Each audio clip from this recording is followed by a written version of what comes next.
Thank you for your time, and welcome also to those who are still online, various places around the world. It was actually quite timely that my daughter just told me just a couple of hours ago that tomorrow there's 500 schools in Australia going on strike against the government's position on climate change. So, you know, we know that we're trying to do as much as we possibly can to educate the people around the world, those who haven't heard about the issues, to try and get them to come on board. But it is going to be the next generation, of course, who are not only affected by our actions, but also are going to be the ones who can probably make the most change. So that was really, really nice to hear. I'm going to start off talking about, excuse me a sec, I'll just find the right spot there, about 4 different projects. They happen to be in Australia, but that's not the reason I've chosen them. The reason is there's 4 very different types of approaches to CSP. First of all, a company called Solar Reserve have announced a project called Aurora in South Australia. It is, if you like, a conventional solar tower, about a 250 metre high tower, 8 hours of storage, 150 megawatt turbine. As others have mentioned before, you can play lots of games with the amount of storage and the turbine capacity. And in this case, it's actually very similar to the one in Crescent Dunes in the US, but in terms of field size, but they've reduced the storage and increased the turbine capacity. Another one called, a company called Vast Solar in a place called Gemelong in New South Wales. They're going for a multi-tower approach. And here they're leading the way with using sodium as a heat transfer fluid inside the receivers up to around about 520 degrees Celsius, and then using that sodium ultimately to heat up molten salt in a centralised storage and then a steam turbine downstream. Another one called Solarstore, and you'll hear, I think, tomorrow about a larger scale version of this. Again, a multi-tower approach, but with an individual graphite storage on top of each tower. So the storage is on each tower rather than that being a one single large centralised approach. And again, with a steam turbine downstream.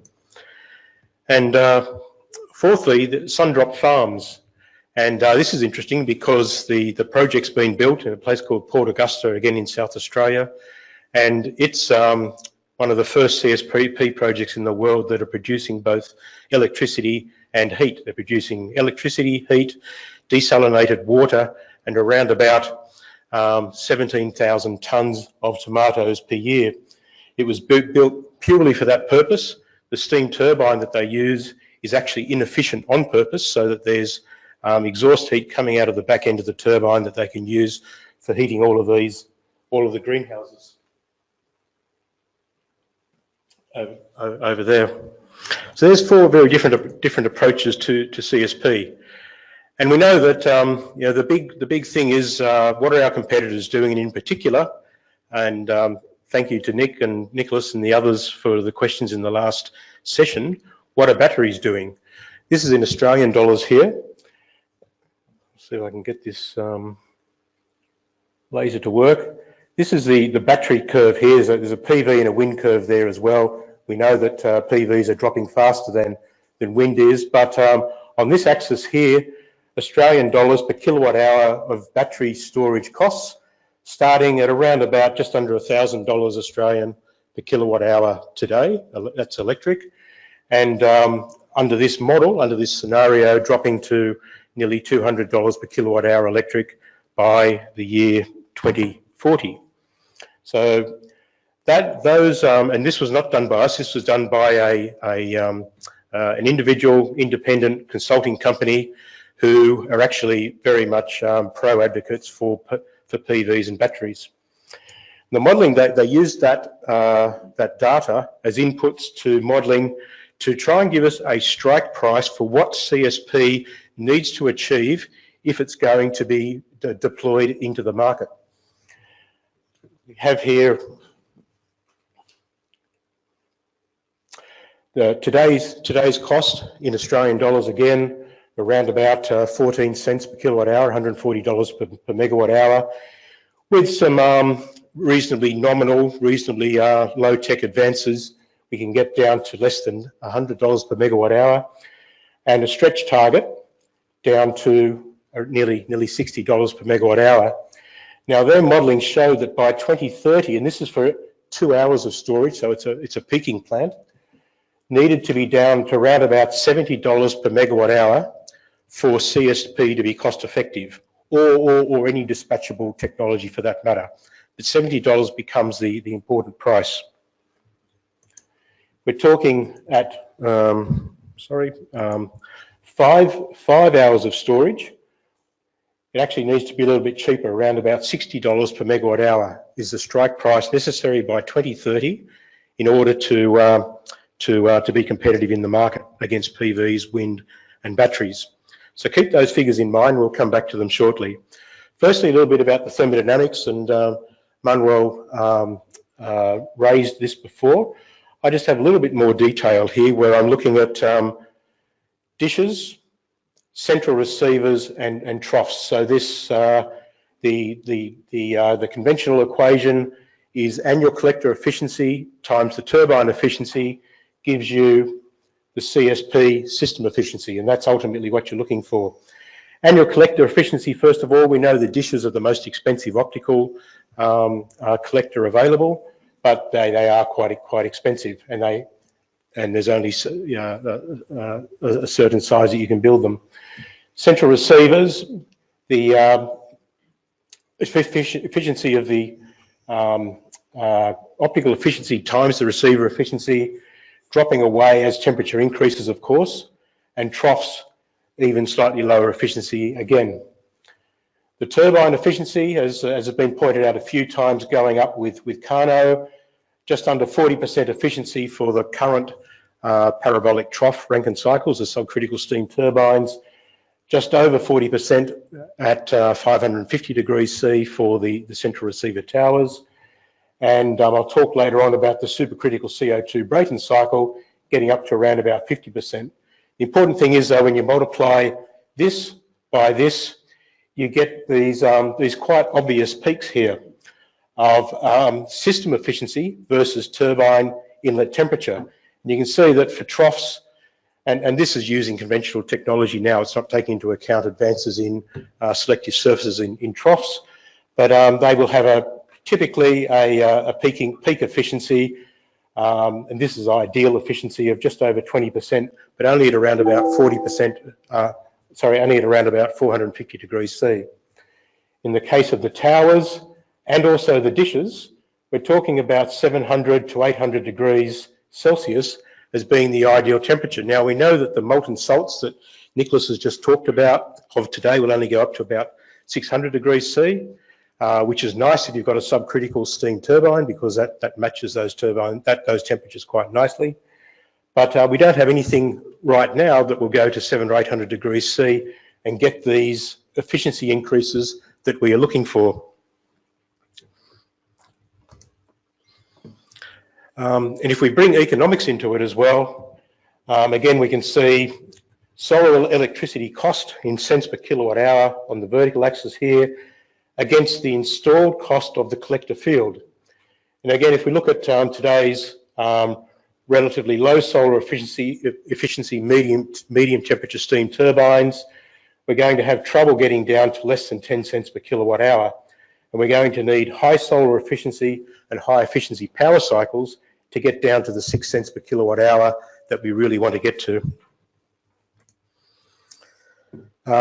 Again, a lot not being stored in your mind at the moment, but here's the final part of the economic story. It's looking at the effect of storage cost in a PV system, PV battery system, versus a CSP with thermal energy storage system. I've used here net present value because it's a much better measure of the value of a CSP project, especially one with storage, than just levelized cost of electricity. So in both cases, we've got net present value on the vertical axis. We've got the case for CSP with thermal storage here, and PV and battery storage here. And I've used those same cost reduction curves that I showed you previously. This is for 0 hours of storage. So you won't be surprised to learn that if it's just PV with no battery storage, that's cost effective now. We know that, that's good, and congratulations to the PV guys for what they've been doing. In the case of 0 hours of storage, the net present value for CSP takes quite some time, up until 2030, before it starts to reach the positive territory, and even then it doesn't get very positive after that. So you need storage for you need storage for CSP to be cost effective. Looking at 6 hours of storage now, excuse me. And in the case of PVs with batteries, because the cost of batteries is relatively much more expensive than the cost of photovoltaics, they don't reach net positive territory until nearly 2030. And again, they stay flat for quite some time. But in the case of CSP, suddenly it goes from not being very positive at all to being a positive story by 2020 or so. In the case of 12 hours of storage, it's even more marked, where the PV case stays negative for a lot longer, and the case of CSP with thermal storage is much more positive.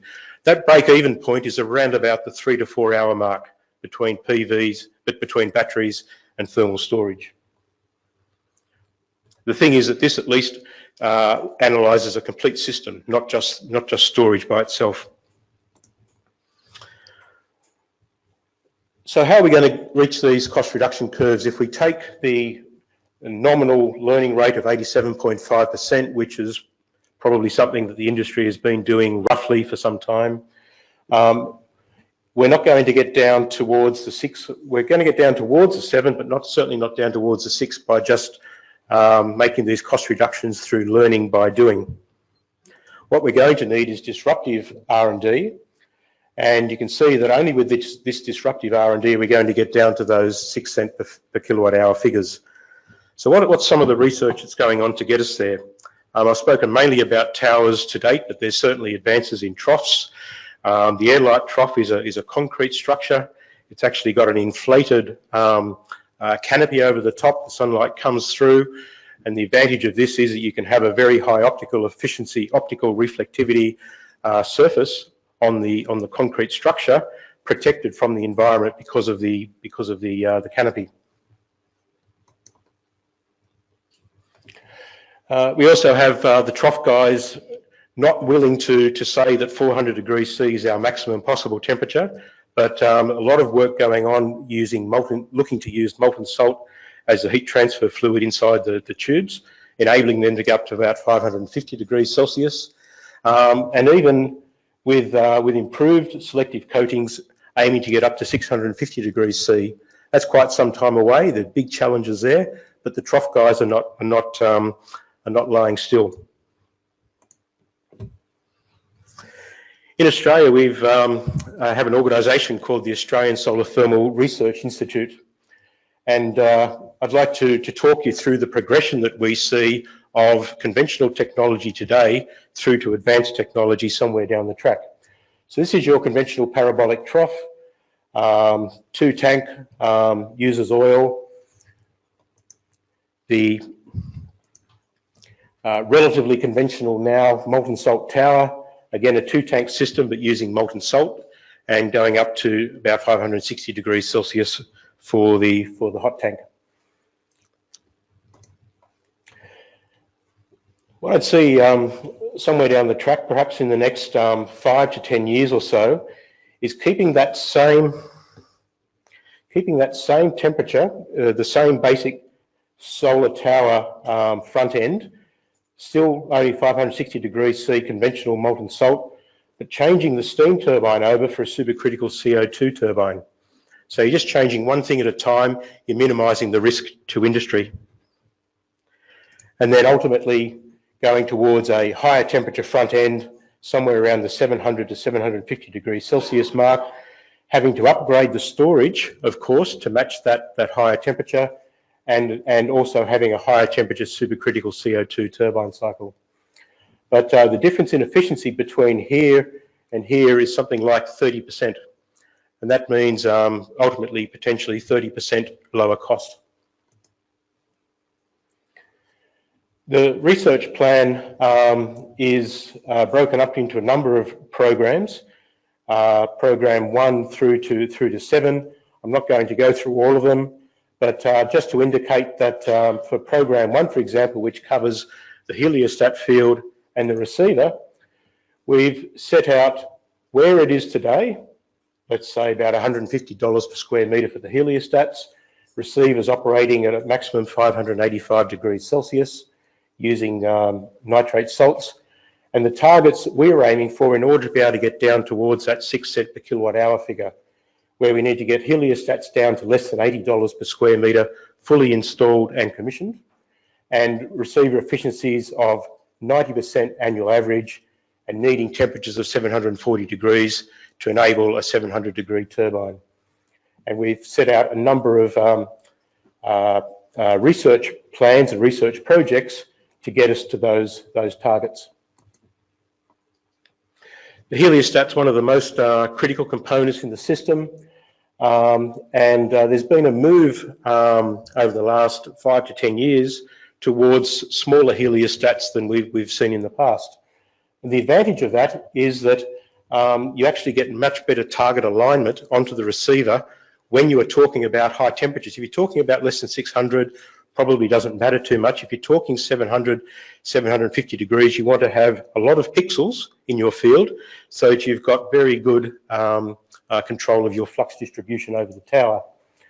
So you can see that there's a single small image there, and you can move it around to a few different locations on the receiver without having any spillage go over the edges. Once you've got spillage, that's a waste of receiver, a waste of a heliostat. And a smaller heliostat again, you can see the great variety and great flexibility we've got with moving that particular heliostat image around on the receiver to give you the maximum possible control over your flux distribution. Now in the US, they've announced a really exciting program called the Gen3 CSP program. The biggest part of that is the announcement of funding in 3 different types of mechanisms for getting towards these higher temperatures in order to be able to run a supercritical CO2 turbine. One, based on solid media, was awarded to Sandia National Labs, and the particular issue there with the solid pathway, the particulates pathway, is the thermal efficiency. NREL were successful in the liquid pathway. They're looking at 2 different fluids, both molten salt, and in Australia we're looking at sodium as our contribution towards that project. The big issue there with molten salt is corrosion. We're not talking here about conventional nitrate salts, but mixtures of involving sodium chloride, for example. So the corrosion issues are quite significant. And then Brayton Energy, looking at the gas pathway, and the real issue there is that you can get quite a nice receiver. You've just got air or some other gas going through the receiver. The controllability of that is quite good, but the storage at the moment is not defined. How's the time going? 5 minutes, thank you. This this slide shows the conventional solar salts now, but chloride salt and sodium as the 2 options that are going to be investigated. And the real big difference between these 2 options is down around the thermal conductivity. Now, in a receiver, CSP generally melts down. That's not a good choice of words. It comes down to 2 main things: materials and heat transfer. And in the receiver, the main issue is not letting the materials in the receiver melt. So thermal conductivity and the ability to suck away that heat to try and keep the temperatures down to a reasonable level is quite critical. And you'll see here that sodium has got a thermal conductivity more than 100 times greater than chloride salt. Now the chloride salt's probably about a half to a third of the cost. So it's going to be a really interesting exercise over the next 2 years in particular, as the two groups execute these two different strategies to see what the costs look like in terms of dollars per kilowatt hour electric at the end of this this research exercise. It's going to be really quite interesting. And what they will do in the Gen3 program is select the best solid or gas or liquid receiver and storage combination and build it at around about the 1 to 5 megawatt level. We mentioned particles. Particles are fantastic because they're simple and easy. They're cheap. There's no freezing problems. There's high temperature durability. You can put just about any sort of flux onto the particles without any problems at all.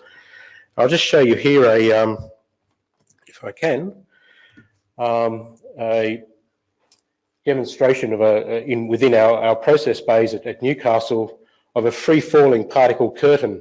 Now these particles are around about 100 microns each. It's falling at a rate of 12 kilograms per second meter in this case. We're actually increasing the rate, so we increase it now to a 2 centimeter opening and nearly double the flux rate. And you can see that the opacity of the curtain increases, but still not well enough. And down towards the bottom there, you may be looking at 50% transparency. So 50% of your energy is going right through and not impacting those particles. In addition, the longer the fall of the particles, the faster they're falling, the greater they're under acceleration, the faster they are falling. So the less time the residence time they have to be heated up to any reasonable temperature. So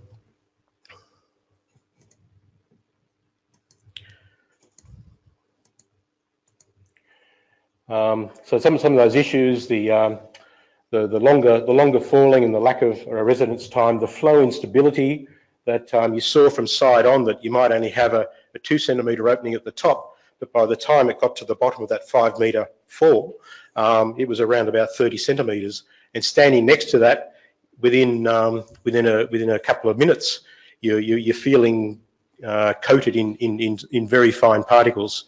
So there are issues with this sort of technology. And also uneven heating across the particle curtain, which ultimately translates to an exergy loss. So we thought about this and actually applied for a patent for a new type of design. And instead of falling the whole way down, there are now troughs around about every metre or so that do allow the particles to be caught and then released as they overflow. And you can see how much better this performs. Whoops. You will see how much better this performs. So we release those particles, and once it's had time for things to stabilise, you see what a nice thick black curtain you get from that simple change. Now these troughs are going to be right in the firing line of the solar flux, so it needs to be a special material to make sure that they're going to survive.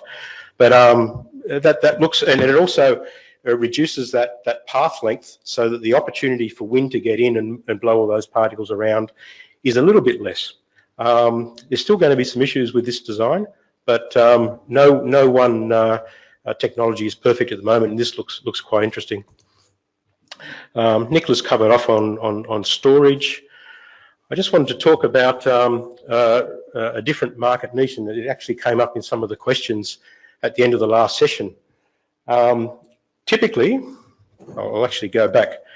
Typically, CSP and almost perhaps its Achilles heel has been the fact that you've had to have a 100 megawatt steam turbine. I know that Spain's been 50 megawatts, but people love to have bigger turbines to take account of lower dollars per kilowatt and higher efficiency. So it's meant that you've had to have very big high risk financial projects. And if you wanted to do something down around the 10 megawatt, 20 megawatt mark, it was actually quite difficult to do because it was so expensive. And the efficiency was also lower, below about 50 megawatts or so. The steam turbine in the blue here, the efficiency dropped away quite quickly. The advantage is at 550 degrees Celsius, the supercritical CO2 turbine efficiency does not drop away quite so quickly. In addition, of course, the SCO2 turbine can go to 700 degrees, and so the efficiency is going to be up here somewhere. So there's the supercritical CO2 turbine opens up this new market niche that's not available with steam turbines at the moment. And to me, that's really quite interesting. I'll jump over this one, but you can see the relative sizes of a 300 megawatt steam turbine versus a 300 megawatt supercritical CO2 turbine. I can really, the turbine industry at the moment is controlled by 2 or 3 major companies, and no one else can play in that market. But if you've got things can be pretty much turned out on an additive manufacturing machine throughout China, boom, boom, boom, boom, I can really see the cost of these things coming down quite quickly. Conclusion. I've got two slides left here. One is on alumina production. There's 3 main non-electricity industries in Australia that use an awful lot of energy: alumina, steel and concrete. And we can certainly look at, if we develop the front end of the electricity systems well enough, we can actually use that front end as well for process heat applications. In the alumina production process, for example, we've got options of going in at 180 degrees Celsius with low temperature troughs or linear Fresnel. We can use steam reforming to go in at a slightly higher temperature, or we can use higher temperature reactors to undertake the calcination reaction itself. And glass point was mentioned by Cedric before, so I won't mention glass point again.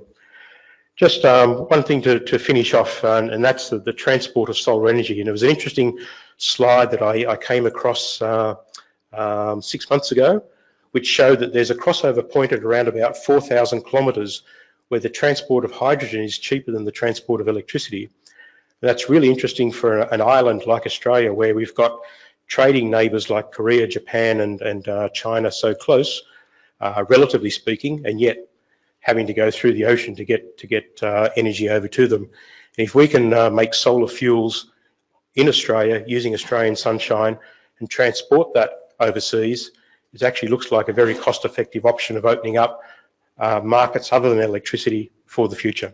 So thank you for your time.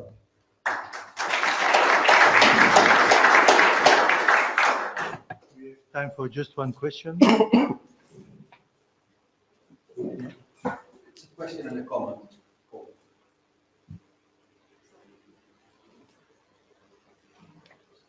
So first of all, thank you for your talk. Very nice. And it's a shame that we have to rush through because you would have more stuff as well. But my comment goes on your technology comparison. You left out Fresnel. We are proposing what we call advanced Fresnel, which is Fresnel designed to operate at 565 degrees Celsius. Directly circulating the molten salts. And the reason why Fresnel can do this easily is that it, compared with the parabolic troughs, you can have a much larger concentration with the proper optics. And since Fresnel is inherently much cheaper per square meter of collector, I think there is quite a chance that Fresnel can be quite competitive as a new solution, a new alternative to the values and the technology that you compare. I'm talking about a Fresnel optics that is 16% efficient in the annual conversion efficiency, operating at 560 Celsius. And that's, of course, bringing the Fresnel much closer to parabolic trough performance, but now with higher concentration. Because since one has only evacuated tubes on the market, which have about 70 millimeters diameter, when you want to increase concentration with parabolic troughs, even with second stage concentration, you come to horrendous sizes, and it's not practical. But with Fresnel, you don't have that problem at all. So you can have much higher concentration, say double the concentration from the trough, And thus, this thing has a much better performance at the high temperature. And I think this could be a game changer. I'm just raising this possibility because you're comparing different technologies, and this one is left out of the comparison. You are right. That was my omission. It actually does have linear Fresnel up there, but only there. But I didn't mention it. So thank you for picking me up on that. Oh, okay.